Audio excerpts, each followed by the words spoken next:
Bonjour à tous et bienvenue sur Acadia Cybersec. Aujourd'hui, nous allons plonger dans le monde de la gestion de mots de passe. Si vous avez assez de confier aux mots de passe à des services de gestion de mots de passe dans le cloud, ou si vous cherchez une solution qui vous donne un contrôle total sur vos données, tout en offrant les fonctionnalités puissantes d'un gestionnaire de mots de passe moderne, eh bien, bienvenue. Dans cette vidéo, nous allons parler de Vault Warden, un coffre-fort de mots de passe centralisé qui vous permet de déployer et gérer votre propre serveur de gestion de mots de passe en auto-hébergé. Il est basé sur Bitwarden, qui est un gestionnaire de mots de passe populaire qui est disponible sous forme de service cloud géré par Bitwarden lui-même. Mais Vault Warden permet aux utilisateurs de déployer leur propre instance de serveur Bitwarden en offrant ainsi un contrôle total sur leurs données en gardant les mêmes fonctionnalités de base que Bitwarden, telles que la génération de mots de passe sécurisés, le stockage sécurisé de mots de passe, le remplissage automatique des mots de passe, la synchronisation entre plusieurs appareils.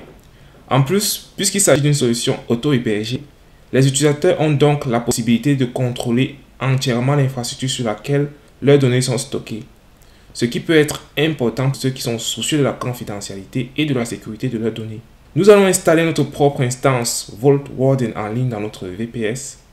Nous verrons ensuite les fonctionnalités disponibles dans celui-ci. Alors sans plus attendre, découvrons Vault Warden. Me voici donc connecté en SSH sur mon serveur en ligne. La première chose que je vais donc faire, c'est que je vais mettre à jour et installer différents paquets nécessaires pour le fonctionnement de mon Vault Warden. Je rappelle que je mettrai les commandes en description de cette vidéo. Donc je commence par faire un sudo apt update. Ici je vais juste modifier ici pour que ce soit bien apt. Ici apt update. Donc là, je mets P et je vais installer les différents paquets suivants: Apache, Docker Compose, Docker, curl, git, wget, sudo, setboot et tout le reste. Donc ici, je mets log. Donc là, je mets mon mot de passe et je valide, je patiente jusqu'à ce que ces paquets puissent s'installer correctement.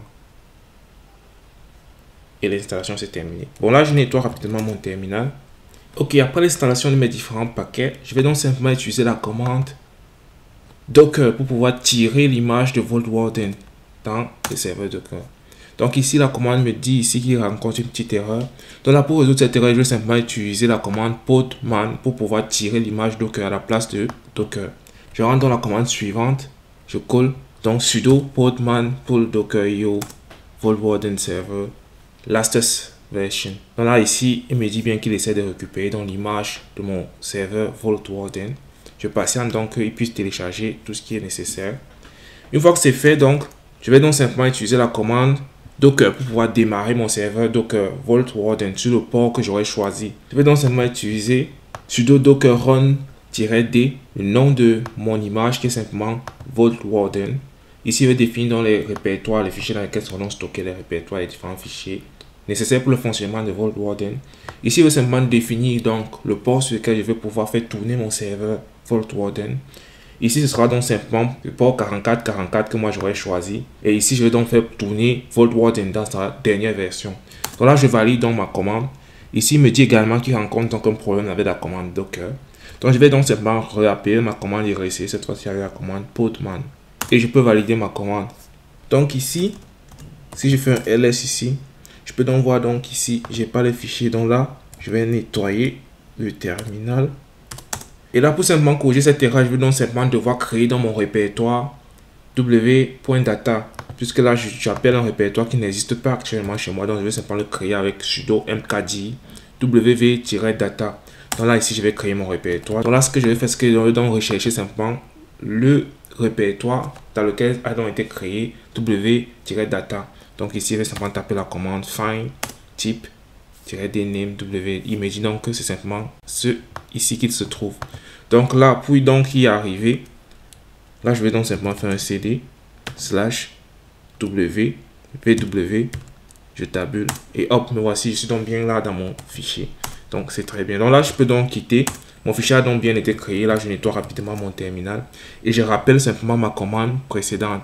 Donc ici, la commande c'était simplement sudo podman run-d name Vault Warden et je dirais V pour spécifier le répertoire dans lequel on pourra donc stocker les données donc nécessaires pour le serveur Vault Warden. Ici, le port, tel que ça a été expliqué. Et là, je vais donc taper simplement Entrée. Là, on peut donc voir simplement qu'il m'a bien correctement démarré dans mon serveur Vault Warden. Et je peux donc dorénavant accéder donc à Vault Warden directement via mon adresse IP sur le port 444. Dans mon cas, tel qu'on avait expliqué dans la précédente vidéo, j'ai simplement utilisé un sous-domaine avec lequel j'ai donc fait une redirection en modifiant les enregistrements DNSA pour pouvoir simplement faire la redirection entre mon sous-domaine et mon adresse IP de mon serveur, de ma machine VPS ici. Donc simplement, je vais donc me rendre dans mon navigateur et taper mon sous-domaine pour pouvoir accéder donc simplement sur le port 444 à mon serveur Vault Warden.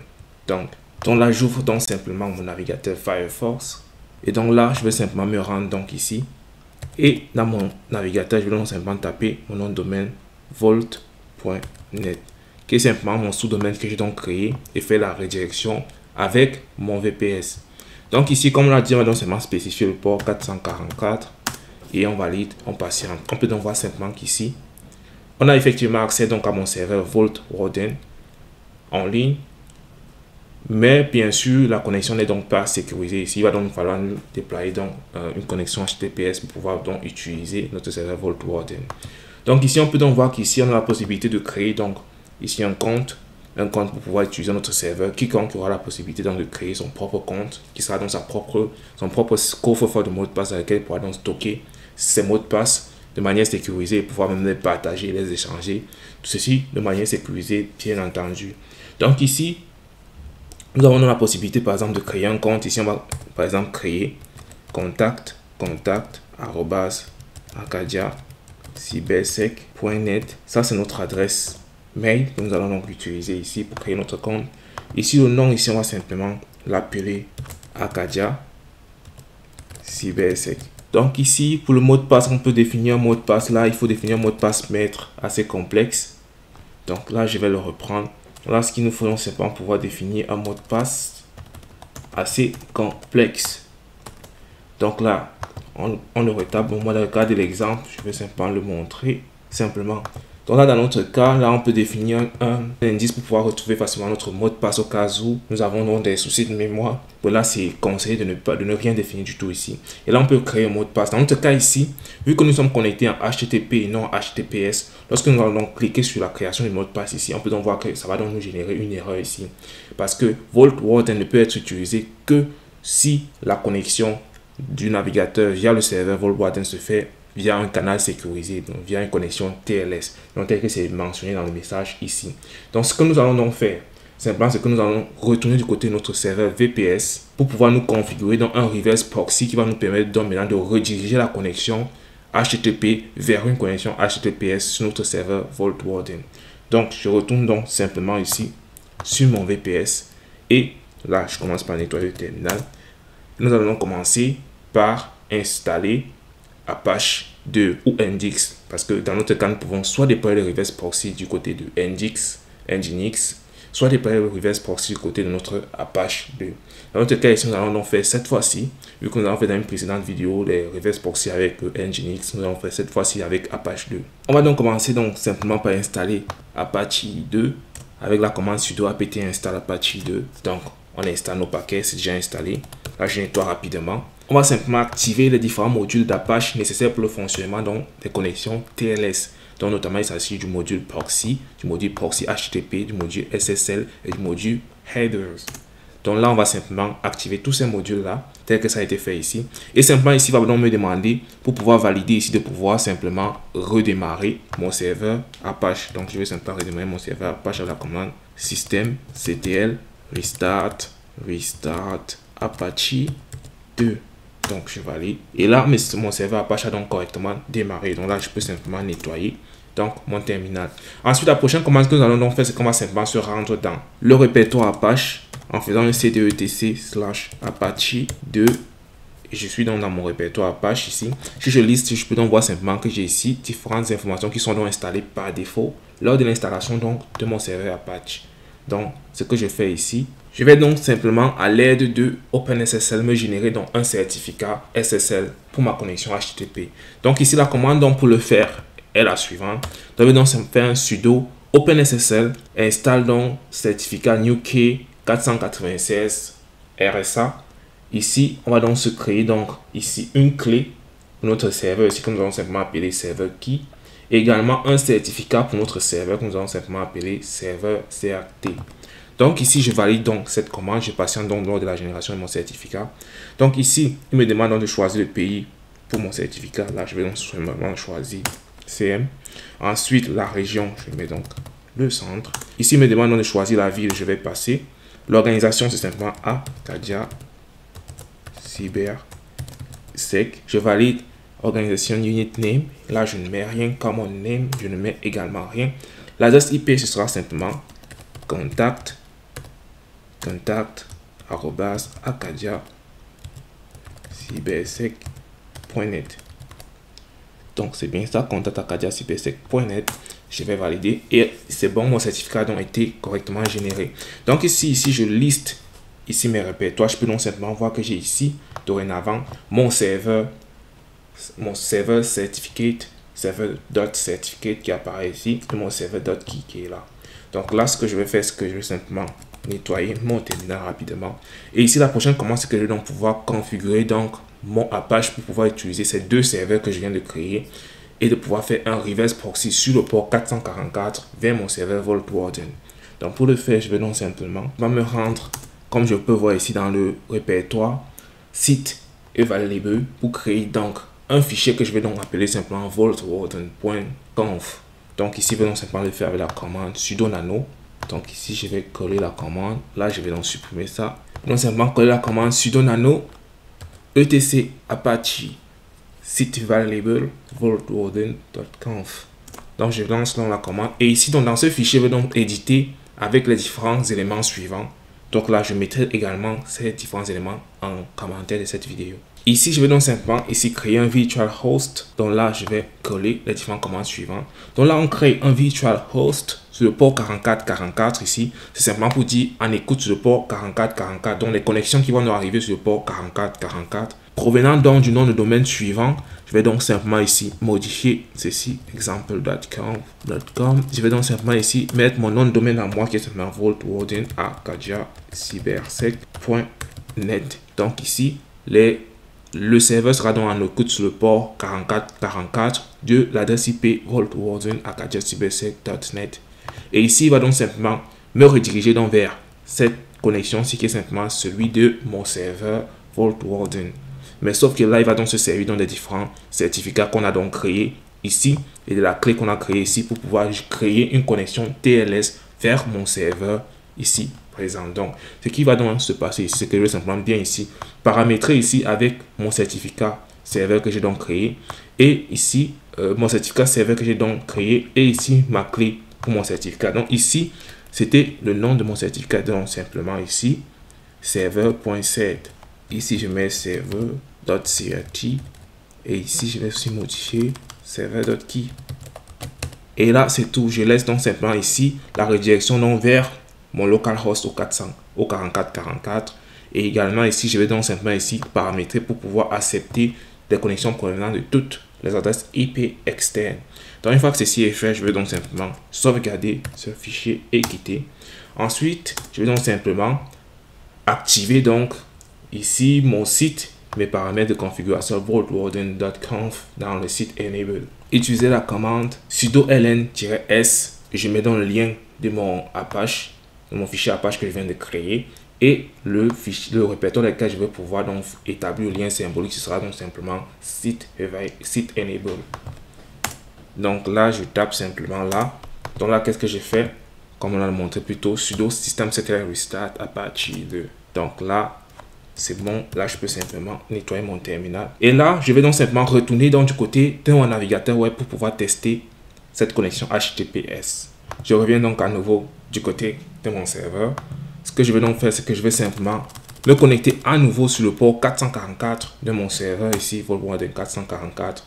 Et ici, je patiente pour voir ce qui est dit. Ok, je peux voir que dans mon cas, ça ne marche pas. Je vais donc simplement retourner ici pour vérifier le statut d'Apache. Ici, ce que je vais faire, c'est que je vais simplement faire un sudo systemctl statut Apache 2. Donc, je valide. Ici, je peux donc voir. Ok, là, il me retourne donc une erreur ici. L'erreur ici indique simplement que les ports 80-80 sont déjà utilisés par d'autres services du côté de mon VPS. Et évidemment, j'ai d'autres services qui sont donc en train de fonctionner, de tourner du côté de mon VPS. Donc, ce que je vais donc faire pour corriger cette erreur, c'est que je vais simplement modifier les fichiers de configuration d'Apache pour pouvoir faire démarrer Apache sur d'autres ports que ceux par défaut qui est le 8080 de 443. Donc là, je vais simplement quitter. Ici, si je fais un ls, là, je peux donc voir que j'ai simplement un fichier de configuration d'Apache ici. Donc là, je vais simplement faire un sudo nano apache 2.conf. Et ici, si je descends, je peux simplement voir ici qu'Apache utilise aussi un autre fichier qui s'appelle port.conf. Donc si je descends sur la ligne des ports sur lesquels Apache est en écoute pour voir ce qui est marqué là-bas. Donc là, je descends. Ah, là, je peux donc voir ici simplement que les ports ici sont simplement récupérés dans le fichier port.conf. Donc là, je vais donc quitter. Et moi, ce que je vais donc faire, c'est que là, je vais simplement sudo nano modifier le fichier port.conf qui est là. Donc là, je tape port.conf, là, je valide. Et là, je peux donc simplement voir ici les sites sur lesquels Apache écoute. Donc là, ici, à la place du 80, je vais simplement ici modifier pour mettre le port 8080. Et ici, à la place du 443, je vais mettre 4443. Donc là, je modifie simplement comme ceci. Là, je peux enregistrer les modifications et quitter. Donc dans mon cas, là, maintenant, je vais simplement pouvoir redémarrer mon serveur Apache. Donc la commande, c'était simplement restart Apache 2. Donc là, je démarre et je vérifie les statuts pour voir si cette fois-ci Apache a démarré. Donc là, il n'a toujours pas démarré. Ah, également le port 8080 est aussi en écoute. Donc ok. Donc dans mon cas sur mon serveur, donc là je vais nettoyer mon terminal et je vais retourner dans fichier port.conf. Ici, ce que je vais donc faire ici, je vais donc mettre un port que je suis sûr qu'il n'est pas en écoute. Donc ici, je vais simplement passer le port 4444 comme port par défaut.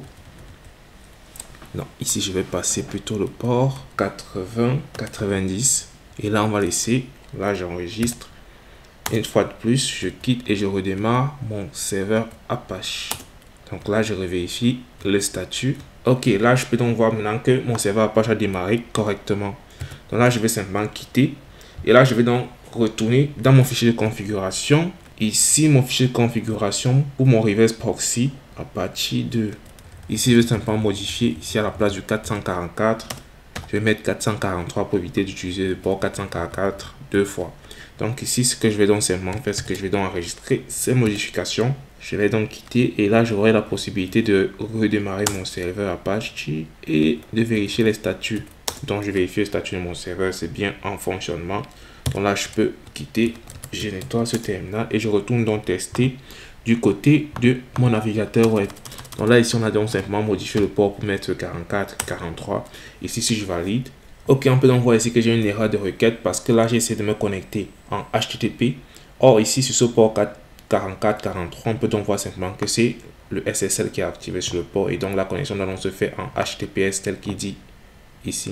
Donc là, je vais simplement modifier ici, ajouter donc HTTPS et je valide à nouveau. Et là, ma requête fonctionne correctement. Je peux donc voir donc que mon reverse proxy fonctionne car je suis donc redirigé vers le serveur Vault Warden en HTTPS. Donc là, je vais simplement accepter mon certificat auto-signé. Et là, je patiente. Je peux donc voir que j'ai simplement accès actuellement à Vault Warden en HTTPS sur mon port 443. Dans mon login fonction, je vais donc procéder à l'étape suivante. Tel que ça a été dit, je vais donc simplement ici venir créer un nouveau compte pour pouvoir utiliser Vault Warden. Donc comme nous l'avons dit plus tôt, on va donc simplement utiliser contact@acadia. Ici pour le nom, on va simplement mettre Acadia Cybersec. Le mot de passe, on l'a dit, on choisit un mot de passe fort. Mais dans mon cas, je vais simplement prendre un mot de passe simple pour la vidéo. Donc je vais retaper mon mot de passe. Et là, je vais donc créer mon compte. Alors là, il me dit que mon mot de passe est faible et tout. Mais vu que c'est pour les soucis de la vidéo, je vais donc valider ce mot de passe. Donc là, il me dit donc simplement ici que mon compte a bien été créé. Contact@acadia cybersec. Il y a une erreur qui est là. Ce que je vais donc faire, c'est que... Bon, c'est pas très grave. Je vais donc me connecter. Je vais rentrer le mot de passe que je viens de créer. Et je vais donc me loguer. Donc là, dans Save. Et donc voilà, j'ai donc accès ici à mon instance Vault Warden. ici, qui est dans mon coffre-fort centralisé de mot de passe. Chacun qui aura donc l'accès à ce serveur pourra donc créer son compte et pouvoir gérer donc ses mots de passe de manière centralisée. Et toutes ces données seront chiffrées et stockées par Arcadia CyberSec, puisque nous aurons entièrement la main sur notre coffre-fort de mots de passe. Alors dans ce qui concerne les options, ici on a donc la possibilité, comme tous les mots de passe, de pouvoir créer des identifiants ici. Nous avons aussi la fonctionnalité, une fonctionnalité très intéressante ici, qui est donc simplement la fonctionnalité de send. Qui nous permet donc simplement ici de pouvoir, par exemple ici, je vais rapidement présenter cette fonctionnalité, permet par exemple ici de pouvoir partager un message de manière sécurisée à un individu qui n'a pas forcément besoin d'avoir donc Vault Warden ou un compte créé donc sur Vault Warden. Donc ça nous permet donc simplement ici, si je prends ici, test ici, je décide donc de partager soit un texte ou un fichier. Je peux aussi également partager via cette méthode de partage un fichier également de manière sécurisée via un lien qui pourra être partagé directement à l'utilisateur. Ici, je vais donc choisir ici un message ici que je vais donc seulement dire secret. J'ai donc la possibilité ici soit de protéger le message ici dans les options. J'ai la possibilité ici de définir la durée de validité donc de ce message ici. Dans mon cas, je vais laisser par défaut l'expiration. Je définis quand le message n'expirera jamais, c'est-à-dire le lien ne va pas expirer. Par contre, ici, je vais définir ici l'accès maximum à ce message. Ici, on peut définir un nombre d'accès maximum à ce message via le lien qui sera partagé. Et si nous voulons aussi, nous pouvons donc aussi sécuriser donc ce message à l'aide d'un mot de passe. Par exemple, on mettra ici 1, 2, 3. Et puis, si là, on sauvegarde, ce message ici sera donc créé. Donc là, ce qui sera donc fait ici, on va rapidement présenter la fonctionnalité. C'est que nous aurons donc un nouveau message ici qui sera donc créé. Message donc que je pourrais donc copier le lien et partager donc à un individu. Et ce lien cet individu n'aura plus qu'à cliquer sur ce lien pour pouvoir accéder donc au message de manière sécurisée via mon instance Vault Warden. Par exemple, c'est le cas ici et nous pourrons donc voir simplement qu'ici, il me demande donc de rentrer le mot de passe qui a donc été créé pour protéger ce message. Donc là, dans mon cas, je peux par exemple rentrer mon mot de passe 1, 2, 3 et donc là, j'ai accès à mon message. Et on peut donc voir simplement que ici, si je réactualise ma page, mon URL n'est donc plus fonctionnel parce que on a défini donc comme nombre de fois d'utilisation une seule utilisation, un seul accès à ce message. Donc on va donc retourner du côté de Vault Warden pour explorer d'autres fonctionnalités ici. Donc là, c'est tout ce qui est gestion de mot de passe, tout ce qui est notre mot de passe ici, nos identifiants, nos mots de passe, créer les groupes organisés selon les favoris, créer des dossiers pour pouvoir ranger de manière plus ordonnée nos mots de passe. Et ici, nous avons la possibilité de partage de messages et de fichiers. Nous avons également ici les tools. Ici, dans les outils, nous avons donc, comme nous l'avons dit, le générateur de mot de passe. Ici, nous pourrons donc définir ici la longueur du mot de passe que nous voulons générer. Nous pouvons ici définir les caractères spéciaux, combien de caractères spéciaux nous voulons au minimum dans notre mot de passe. On peut mettre 2 caractères, une longueur de 20. Et ici, on peut donc définir quels caractères seront donc utilisés ici dans notre mot de passe qui seront générés. Et une fois que c'est bon, on prend seulement ici sur Regenerate pour générer à nouveau le mot de passe. Une fois que c'est bon, on n'a plus qu'à copier ce mot de passe pour pouvoir l'utiliser sur nos différents sites et sur nos différentes plateformes. Ici, nous avons donc une fonctionnalité très importante ici qui est simplement la fonctionnalité d'import qui nous permet non simplement ici d'importer ici les mots de passe qui sont donc générés ou bien gérés via un autre coffre-fort de mots de passe comme par exemple, nous avons présenté KeePass XC ici. Donc, on a la possibilité de pouvoir importer notre base de données ici. Donc, dans notre cas ici, ce que je peux donc simplement faire ici, select folder. Ici, là, dans le format, ici, je peux donc simplement chercher un format. Ici, on va donc taper KeePass. Ok, on a la possibilité donc d'importer via un KeePass CSV ou via un KeePass XML. Donc, il nous suffit maintenant de rentrer dans notre coffre-fort KeePass que nous utilisons déjà ici, exporter les données en XML ou en CSV et puis simplement venir importer le fichier dans notre Bitwarden pour pouvoir récupérer l'intégralité de nos mots de passe qui sont déjà gérés en local dans notre coffre-fort KeePass du côté de Bitwarden directement. Donc ici, nous avons donc également la possibilité de pouvoir le faire avec les navigateurs tels que Chrome ou bien tels que Firefox. Donc ici, nous avons par exemple Firefox. Ici, nous pouvons simplement venir également tel que c'est présenté ici. Dans Firefox, dans mot de passe, si nous venons ici dans mot de passe, nous avons la possibilité, ici il n'y a aucun mot de passe ici, mais sinon nous aurons la possibilité d'exporter ici nos logins en format CSV. Et une fois qu'on fait cet export, on peut simplement les avoir facilement ici du côté de notre Vault Warden. Donc voilà pour les fonctionnalités. Nous avons également la fonctionnalité d'export ici qui nous permet donc maintenant d'exporter cette fois-ci nos mots de passe de Vault Warden vers d'autres coffres-forts de mot de passe. Ici, nous avons donc les exports en JSON, CSV et JSON chiffré. Donc voilà pour les outils. Donc voilà, c'était un peu tout pour cette vidéo. Nous avons donc présenté notre coffre-fort Vault Warden. C'était tout pour cette vidéo. Je vous remercie donc d'avoir regardé la vidéo jusqu'à la fin. Donc ici, comme nous l'avons dit, le principal avantage ici, c'est que nous avons donc la responsabilité de pouvoir gérer la sécurité de nos données, élaborer nos systèmes de sauvegarde personnels pour pouvoir sauvegarder de manière sécurisée nos données en cas de suppression de la machine en ligne ou en cas de dysfonctionnement. Donc, ça revient donc à nous de pouvoir gérer la sécurité du côté de nos propres données et assurer ainsi la confidentialité. C'était tout pour cette vidéo. Merci à vous d'avoir regardé la vidéo jusqu'à la fin. Je vous dis ciao et à la prochaine vidéo.